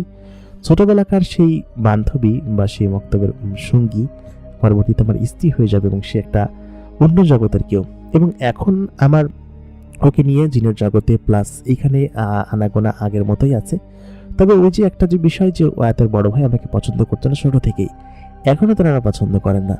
তবে আমার যে ছেলে হয়েছে সেই ছেলেকে নিয়ে আমার বাবা আর হচ্ছে গিয়ে ওই আমার শ্বশুর মশাই এনারা খুব মেতে থাকেন সবসময়। যখন এদিক ওদিকে যাওয়া আসা হয় তখন ওনারা খুব মেতে থাকেন। বিশেষ করে নানু বাড়িতে গেলে ও খুব খুশি হয়। ওইখানকার নিয়ম জগৎ সম্পূর্ণ জিনিস আলাদা। আর আয়াত আমাকে যে ভালোবাসে সেটা আসলে খুবই অমূল্য আর কি। ওর ভালোবাসা আসলে কারোর সঙ্গে তুলনা করা সম্ভব না। সত্যি আমাকে খুব বেশি ভালোবাসে। তো এই ছিল হচ্ছে আমার চাচাতো ভাইয়ের সঙ্গে ঘটা একটি ঘটনা, এবং এই ঘটনা আমাদের আত্মীয় স্বজনের মধ্যে অনেকেই জানেন বিষয়টা। তো আশা করি আজকের ঘটনাটি আপনাদের কাছে ভালো লেগেছে। যদি ভালো লেগে থাকে তাহলে অবশ্যই লাইক করবেন, কমেন্ট করবেন, শেয়ার করবেন। সেই সঙ্গে আমাদের চ্যানেল নতুন হয়ে থাকলে চ্যানেলটাকে সাবস্ক্রাইব করে রাখবেন। ধন্যবাদ সবাইকে।